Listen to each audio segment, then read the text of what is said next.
Em 1918, Chico se matricula no grupo escolar São José, coisa que não era muito simples naquela época, não haviam tantas vagas para ensino público.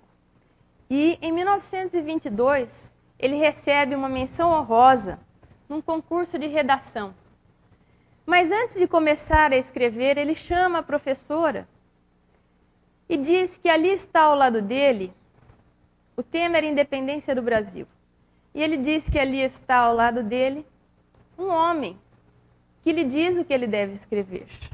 E um menino obediente, fiel, bom aluno, explica isso à professora. E a professora, não, Chico, isso não existe, não tem ninguém aqui, escreva. Isso são coisas da sua cabeça. E ele escreve. Então aqui nós temos um trecho da redação. O Brasil descoberto por Pedro Álvares Cabral pode ser comparado ao mais precioso diamante do mundo, que logo passou a ser engastado na coroa portuguesa. Destaque aí para a palavra engastado, né? Utilizada por um menino na idade de Chico. Em maio de 1927, a irmã é acometida por aquilo que eles interpretaram como sendo uma estranha doença. Endoidara, enlouquecera, saíra fora da realidade, cada um dizia uma coisa. Procuraram médicos e ninguém sabia como diagnosticar e muito menos como tratar a doença da irmã. E o pai, que era muito reticente, até contrário, de certa forma, a essas coisas de espíritos, frente à dificuldade, ao estado grave da irmã, vai até a fazenda Maquiné, onde existia um casal de espíritas que lidavam com essas coisas de espírito, e leva a irmã, leva Chico junto até a fazenda, e eles propõem que ela ali fique durante um período, onde eles vão lhe aplicando passes, vão fazendo as reuniões mediúnicas, que eram reuniões familiares feitas ali na própria casa, onde os espíritos obsessores, porque ela fora vitimada, deu uma obsessão, vão se comunicando e vão sendo libertos daquela situação, amparados, acolhidos, e ela vai melhorando, a olhos vistos, até ficar completamente curada. Chico ali, em contato com esse casal, a senhora Carmen Perácio e seu esposo, ouve pela primeira vez falar de algo que ele desconhecia. Entra em contato com a expressão mediunidade e começa a perceber que ele não era tão diferente assim e que ele não era o único que ouvia vozes, que via espíritos e que aquelas coisas tinham uma explicação. E a explicação se encontrava nas obras básicas da doutrina espírita. Chico, imediatamente, adquirindo entendimento, consegue muito mais paz, muito mais descanso para a sua alma, para aquela cabeça de menino, de jovem, que não compreendia exatamente o que se passava com ele, e então decide tornar-se espírita e dedicar-se doravante à mediunidade. Em 8 de junho de 1827, ainda na fazenda Maquiné, ele executa então a sua primeira psicografia, que vem assinada por um amigo espiritual. Dali a alguns dias, também, ainda na fazenda Maquiné, ele psicografa uma outra carta, uma outra mensagem muito especial. E um trecho dela nos diz o seguinte: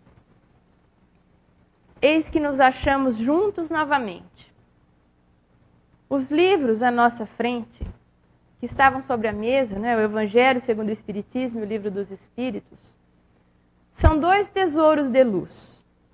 Estude-os, cumpra seus deveres e, em breve, a bondade divina nos permitirá mostrar a você seus novos caminhos. E quem assina esta carta é ninguém menos que Dona Maria João de Deus, mãe de Chico, que volta para ele, para a sua companhia, e o orienta a estudar o Livro dos Espíritos, o Evangelho, a cumprir seus deveres, assim como nós devemos cumprir os nossos, conhecendo o manancial de informações, de conhecimento, de luzes contidas nesse livro espetacular, o Livro dos Espíritos.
Chico, então, retornando a Pedro Leopoldo,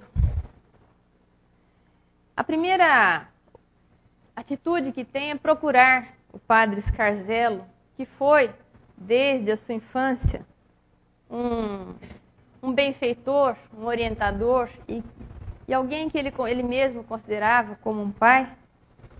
E diz a ele que doravante seria espírita e se dedicaria à mediunidade. Depois de um diálogo interessante, o padre o abençoa e eles não mais se encontram. Chico parte para novos caminhos. Funda, então, no dia 21 de junho de 1927, o Centro Espírita Luiz Gonzaga. A gente vê o espírito resoluto, né, e cheio de iniciativa, entusiasta de Chico Xavier. Em maio, sua irmã adoece. Nesse período, ela se torna curada. Ele conhece a mediunidade e a doutrina espírita e no dia 21 de junho desse mesmo ano já está fundando um centro espírita que tem como grande colaborador nas suas atividades o seu irmão. E o número dos que procuram Chico cresce e aumenta dia a dia. Sua mãe sempre o aconselhando e ele sempre muito fiel aos conselhos maternos, lhe dá uma orientação, uma advertência das mais profundas, das mais sérias, e que Chico seguiria durante toda a sua vida. Ela lhe diz certa vez: seja a tua mediunidade como harpa melodiosa, porém, no dia em que receberes os favores do mundo, como se estivesses vendendo os seus acordes, ela se enferrujará para sempre.